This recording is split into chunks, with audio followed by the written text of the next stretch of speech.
Hello, everyone. This is Chala Dinkoy, CEO and founder of The Repositioning Expert, coming to you live with another Tuesday tea time with Chala. And this time, holy, do I have my tea and it's hot because my God, it's so cold in Toronto. I'm telling you, it is bad.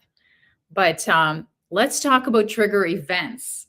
So research shows that trigger events close more than they win when you go into a sales meeting. They win 74% more than any other time. So what are some of the trigger events?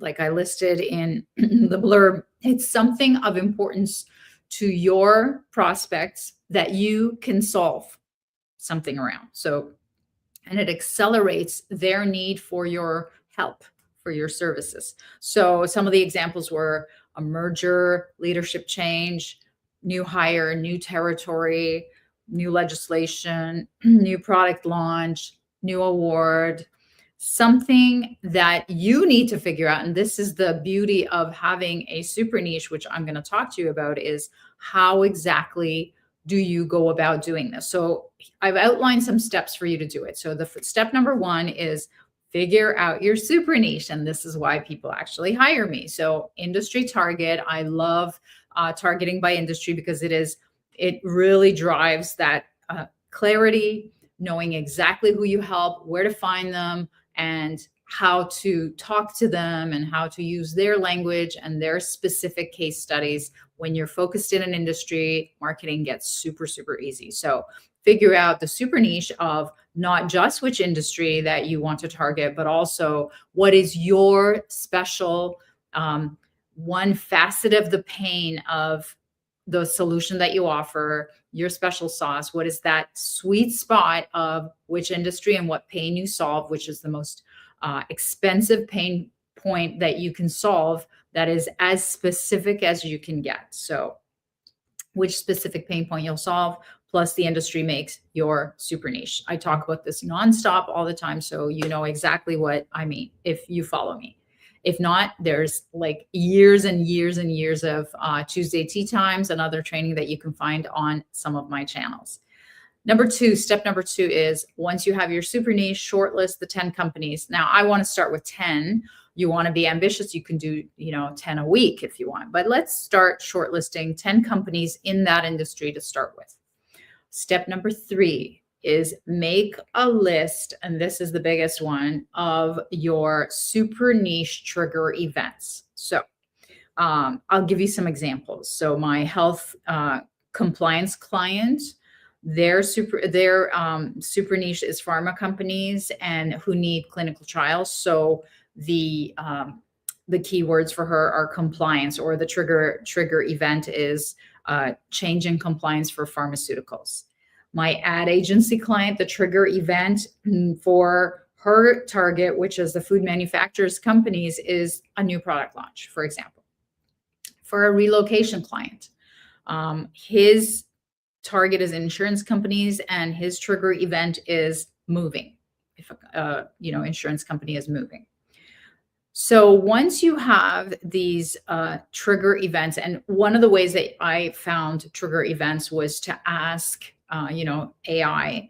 First, you can ask all your existing clients, what was the trigger event that caused you to start seeking for my services, or what would be a trigger event? And then I, also ask AI to say, what is a trigger event that would, or under what circumstances would this industry need my services, and list what your super niche services would need, under what circumstances, under what events. So once you have a compilation of all the trigger events, and please be specific, don't try to do everything for everyone.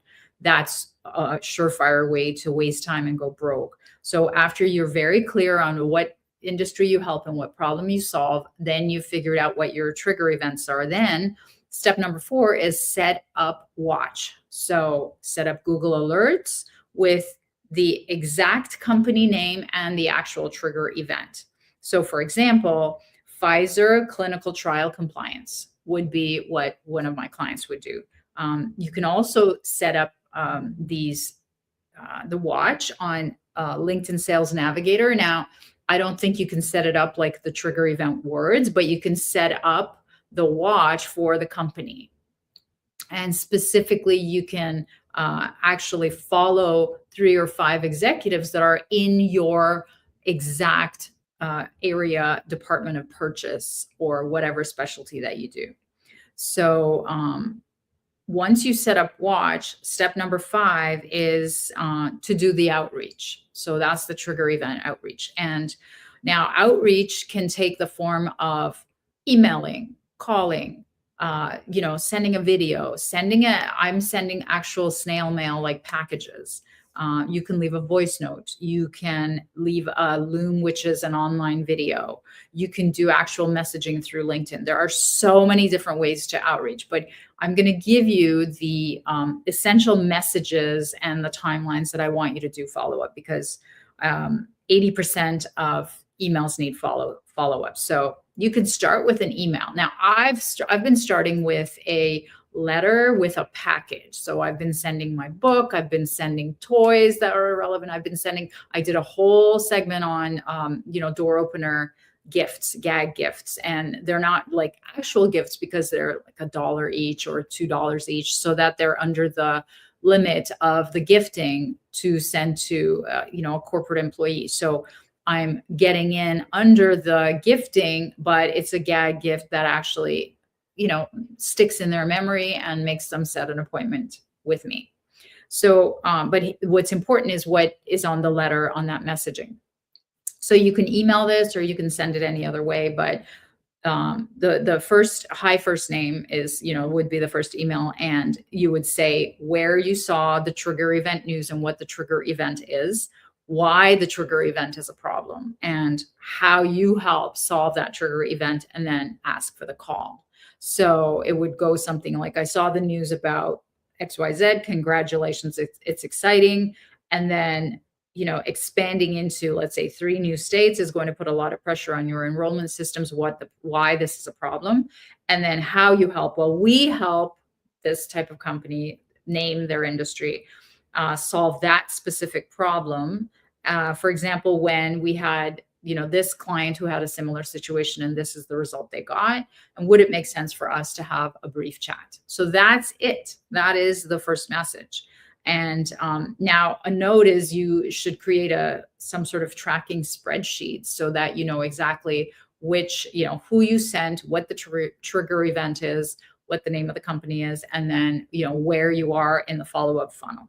Okay. So you have to keep following up with different touch points. So 3 days later, you can send again a message, a video, a voice note, a Loom video, something again, or another email. And this time, say that in the subject title that you're following up, and then note, I know you're busy, and then give them another case study about how you helped the same problem. Okay. And then again, ask for the meeting. Is it worth 15 minutes of your time next week? 3 days later, you can send another email, or again, it can take another form. And then this time you're saying, listen, maybe I was wrong about that pain point. And then name another pain point that you think that same target might have that you can solve. And then talk about how you've solved that problem for another company in the same industry. And then, ask to verify. Quick question, is the different pain point something on your radar right now? So again, you're checking, remember, it takes 7 to 12 touches. You cannot just close with one email, one message. And then a week later, you can ask for a LinkedIn connection with the person if you don't already have one. And then in the connection, in the connection request, you can reference the trigger event. Hi, congratulations, I saw that you won the award, and we handle XYZ problem that would come out and work in the same industry, and so on. Everything is brief, short. In fact, I just saw an article about just one sentence messages. And sometimes I even put the sentence in the subject line and I get response. So everything is smaller, clearer, shorter. And then After you do the LinkedIn connection, if they accept you as a connection 2 days later, after their acceptance, you can send them a LinkedIn message. And again, thanks for connecting, saw your company's doing the trigger event, and we help companies exactly at that stage. And if you're open to it, I can share how, a similar company in their industry navigated this. And you can see no pressure either way. And then 2 weeks later, you can finally send them a Dear John email. And I've done this where I've had a lot of success. Again, people are like, no, no, no, I'm ready to talk. Again, there's no blame, no shame, no pressure, nothing negative. And, the subject is, should I let this go? Should I close your file?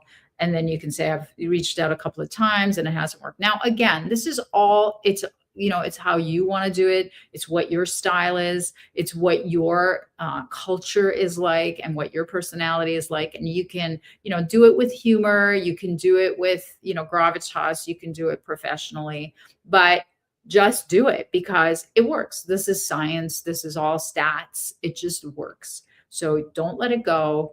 Have the trigger events tagged so that everywhere on Google, anywhere on LinkedIn, you are attuned to it. But what's more important is that going through this process that I just outlined for you is really going to clarify everything for not just you, but also your team. Because not only are you going to be clear on what industry, what company that's on your radar that you're trying to target, that is on your bullseye crosshairs, then you're going to also be very clear on what problem you solve for them, and then what trigger events are actually causing them to pick up the phone and to be in pain. So I hope that was helpful, and I look forward to speaking to you next Tuesday. All the best. I'm going to have another sip of now my a little bit cooler tea. Thank you.